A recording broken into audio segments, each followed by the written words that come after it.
again, and welcome to Foreplay Radio Sex Therapy. I'm your host, certified sex therapist Laurie Watson, author of Wanting Sex Again, and blogger at Psychology Today and WebMD.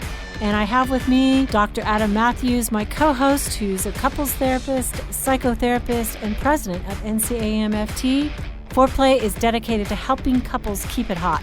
Each episode, we cover an aspect of sex that impacts your sex life and something that you can relate to. So if you find our discussions helpful, please give us a review on iTunes or Stitcher. We would love it if you would tell a friend about us. You can find us also on the web at foreplayrst.com. And if you have a comment or a topic that you'd like us to talk about, we'd love to hear from you. Please send them to us at info@foreplayrst.com.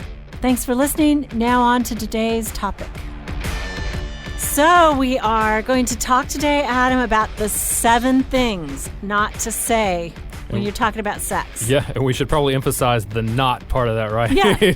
These are things that we actually hear in the room, Yeah. in the therapy room, things that people report to us their partner has said. Yeah.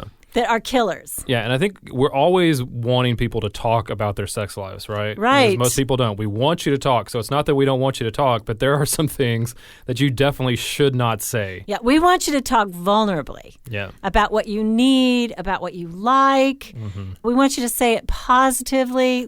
Never these 7 sayings. Well, before we get into them, why do you think some of these things come out of people's mouths? It's defensiveness, right? Well, and I also think that people have a misconstrued conception that honesty is the best policy in relationship. You know, now I'm married, I want to be really honest with you. And I would say honesty is overrated. You know?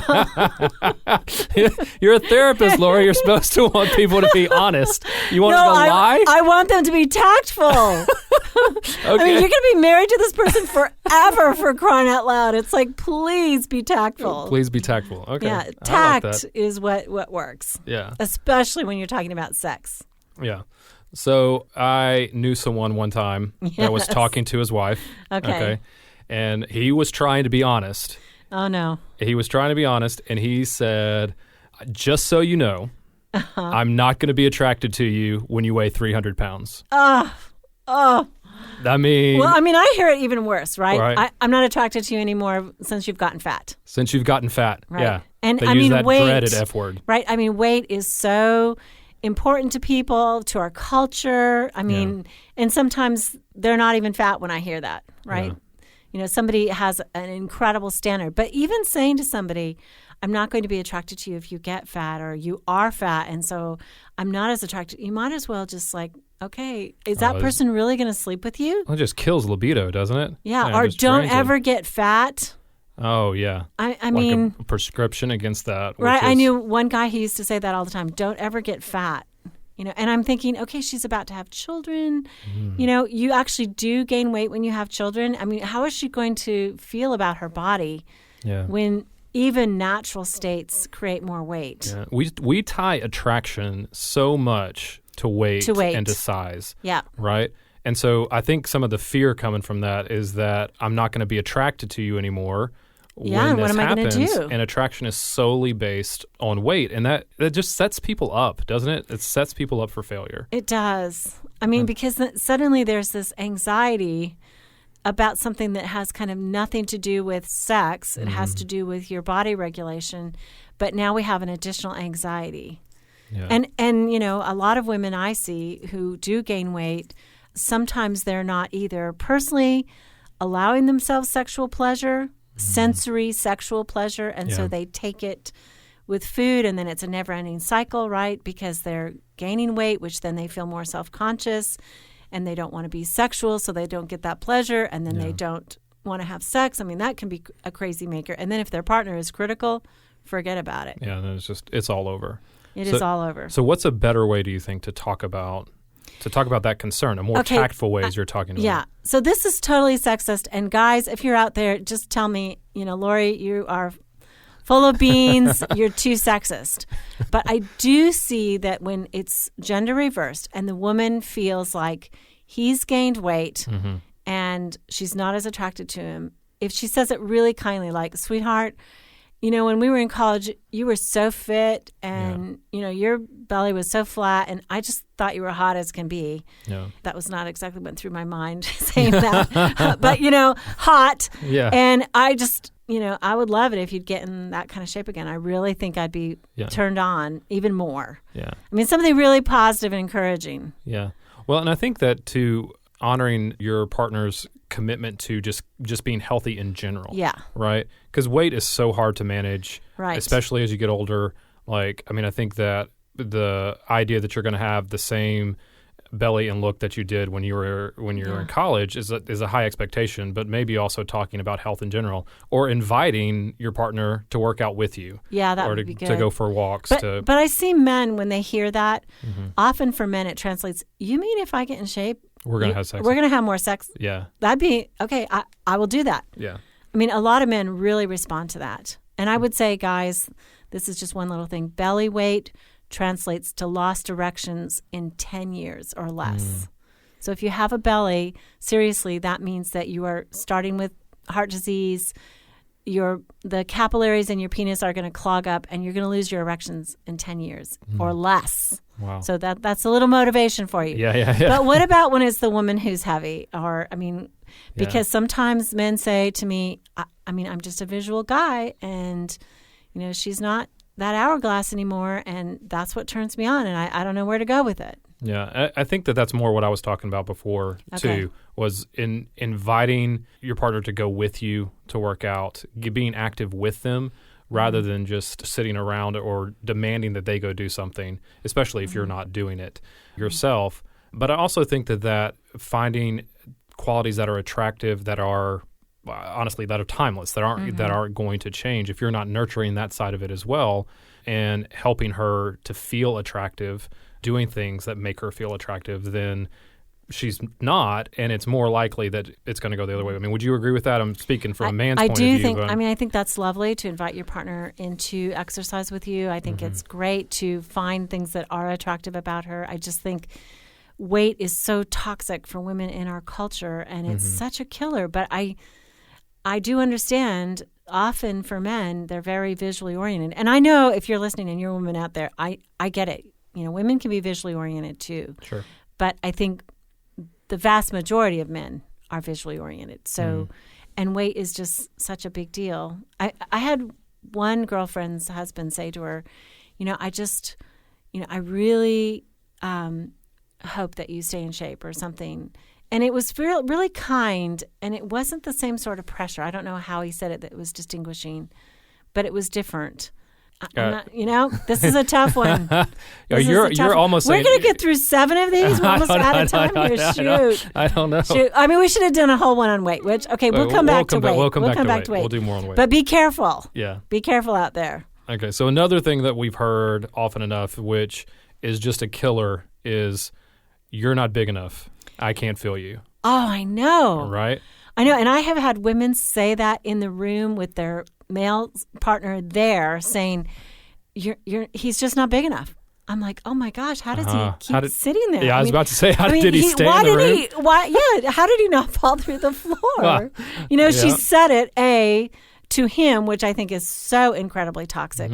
And then, she said it in front of another person, another woman. I mean, just never, ever. I don't care if you think that. I don't care what. Don't say that. Yeah, just saying that out loud, even with one other person in the room, you might as well chop it off. Yeah, she might as well have just done that. She might as well have just said it on national television.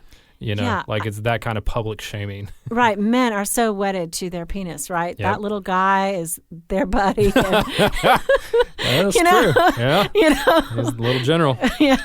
Don't ever say that. Yeah, I think anything... And there's ways to fix it if you don't feel it, right? There's other ways. Condoms that are special that you can wear. You can add a finger in. There's, a lot of women don't climax that way anyway. But that's just the worst insult, I think. Anything about size, I think, should just be avoided. Absolutely. Altogether. Unless it's positive the other way. Right. Unless you're saying you're awesome, man. Yeah, that's right. So something else you've heard, and I've heard as well, do you want breast implants?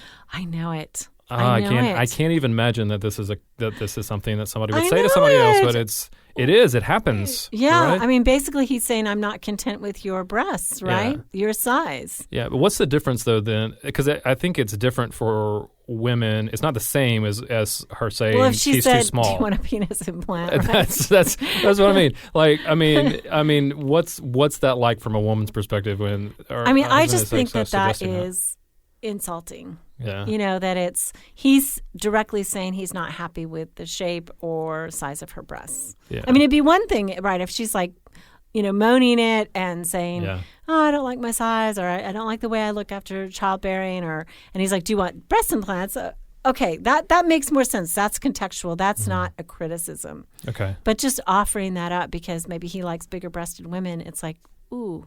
Yeah, so it's got to come from the woman, right? It's got to come from the woman. If you're talking about breast implants, she better have said something first. Yeah, without you even making hints, right? Exactly. Like not even hints in that direction. I don't think so. Yeah, it's so complicated, right? Though, how do we talk about our particular desires and fantasies and things without hurting our buddy? Yeah, I mean, I think you're right though. I mean, I think there's ways to talk about the need that is there without insulting our partners. I think so too. Right? Kindness, tact. Yes. That's what's important. Go see your neighborhood sex therapist. That's right. to have the conversation. Exactly. All right. Well, we have 4 more. You want to come and explore those after the break? Let's do that after the break. This is Foreplay Radio Sex Therapy with sex therapist Laurie Watson and couples therapist Dr. Adam Mathews. We'll be right back.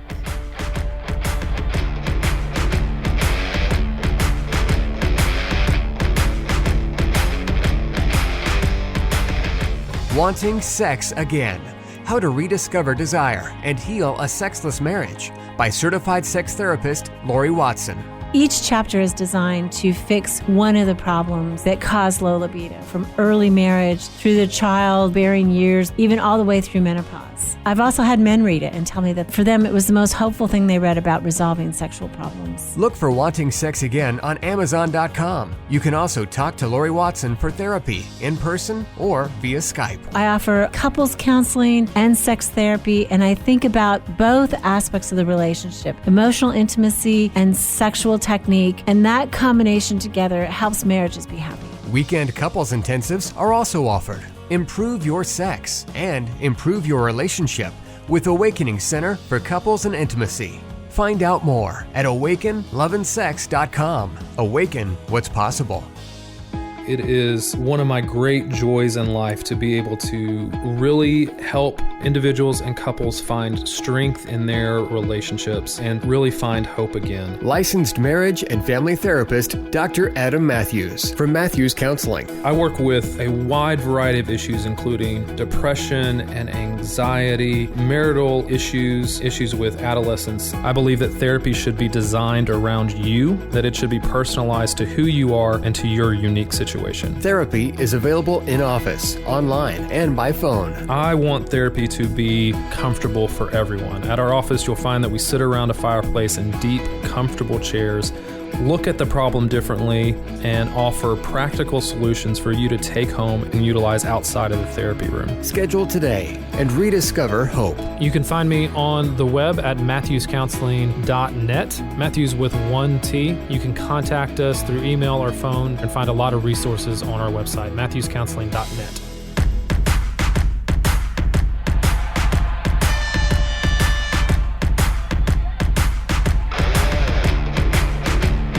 Okay, we are back with more Foreplay Radio Sex Therapy, and we are talking about 7 things not to say when you're talking about sex, right? Yep. Things that should never come out of your mouth. Yeah, ever. You're fat. Yeah. You're too small. Do you want breast implants? What? You're not big enough? Yeah. Okay, now what have we got? Well, I think one of them is, why isn't your erection working right? Yeah. Yeah. Just anything that has to do with why is it not working right, and that kind of contemptuous tone and way of, we talk about it all the time. I mean, there are issues that come up with erection in almost any sexual relationship, and commenting on it in that way just makes men not want to talk about it. Killer. Right? I mean, we're just going to avoid it altogether, and we're never going to talk about it ever again. That's right. All right. It was my very first session ever as a clinician, and I was, a fairly young woman, and I remember this woman saying, and this was way before I was a sex therapist. I was just a beginning therapist, and she said something like, we've been fooling around for like an hour, and then he loses his erection. I'm just like, is he not attracted to me? First of all, I was thinking, you've been fooling around for an hour. That's pretty darn good. And he kept it for an hour. That's and impressive. he kept it for an hour, and now you're complaining about it. And of course, it kills it for him, right? Yeah, and I was absolutely. like, I didn't know anything about sex therapy at that point, but I knew enough as a person that was really stupid. Yeah, because every single time now that they try to initiate sex, he is going to be thinking about it. Which kills erections. Which kills erections. I mean, when you think about getting an erection, you're least likely to have one, right? And so it's self-defeating over and over again, right? Right. Yeah. Yeah. Don't talk about that. Don't talk about, the loss or what's happening. Just say, baby, you're sexy. Maybe it's not your night. It's my night. Yeah. Keep going. Yeah. Yeah. Encouragement. Yeah. Another one that we hear often, especially when we get into kind of the details of what's happening with them sexually, I don't like the way you taste. Ooh. Yeah, that's a hard one, right? Yeah, and I've heard that twice in my practice from men in front of their wives. I just don't like the way she tastes. And I got to say, oral sex is the route for a lot of women to experience orgasm. Yeah. So it's like if he doesn't like the way she tastes, first of all, how is she ever going to relax again? Oh, yeah.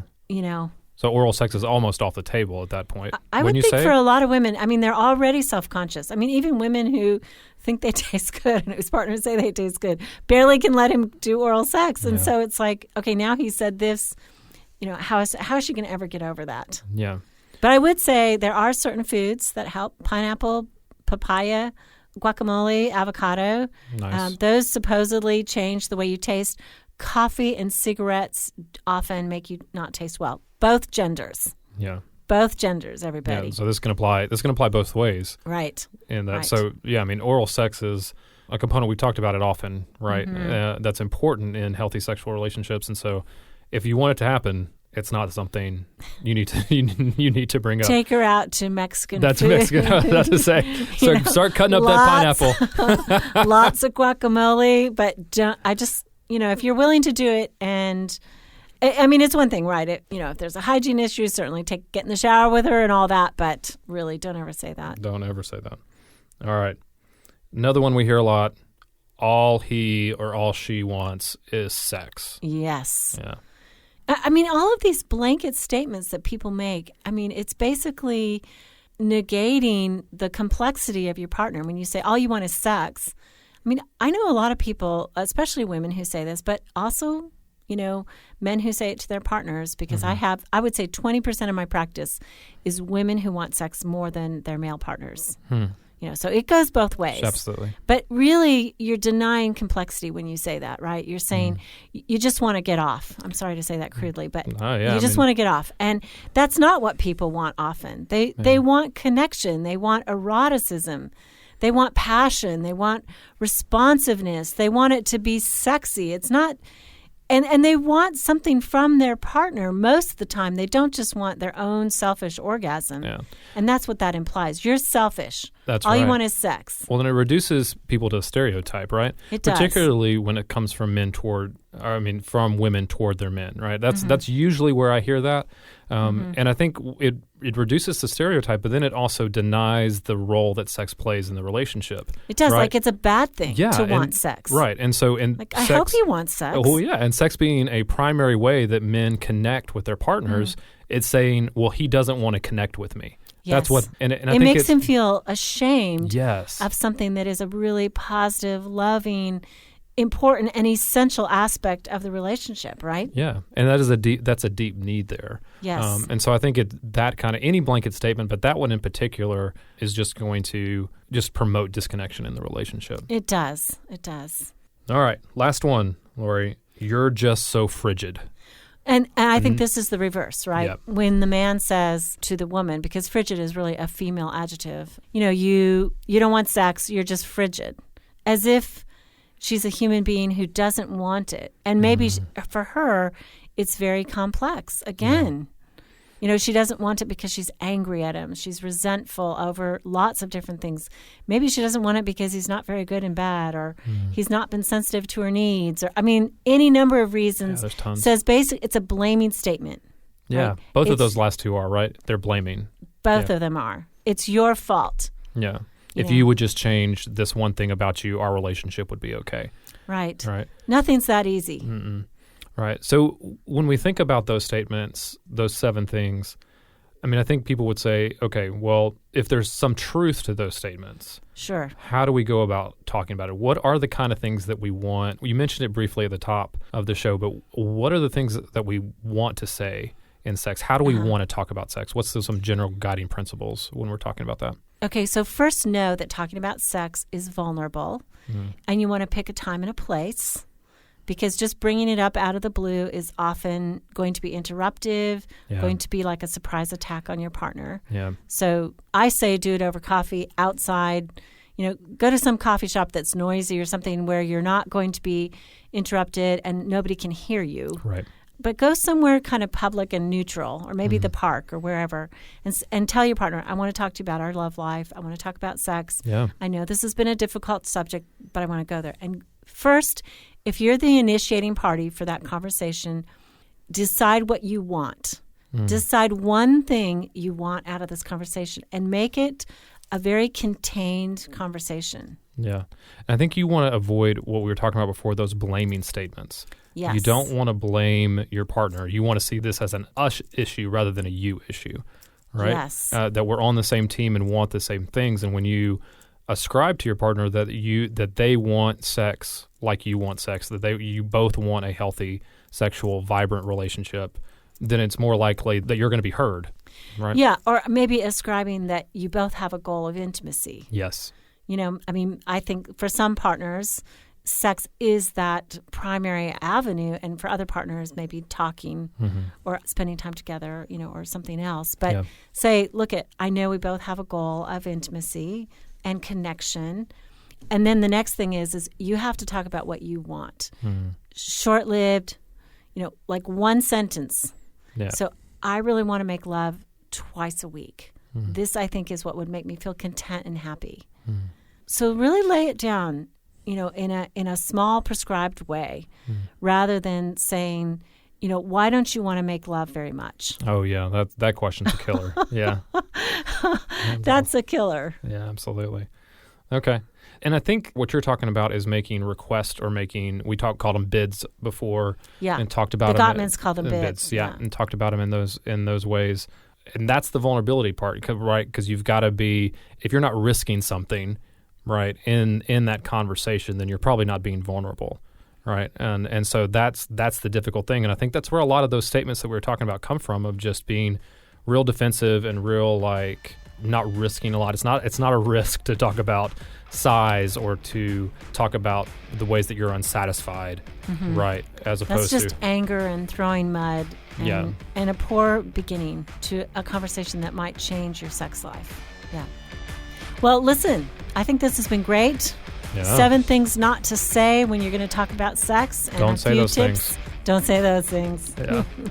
Okay, thanks for listening to us. This is Foreplay Radio Sex Therapy with sex therapist Laurie Watson and couples therapist Dr. Adam Mathews.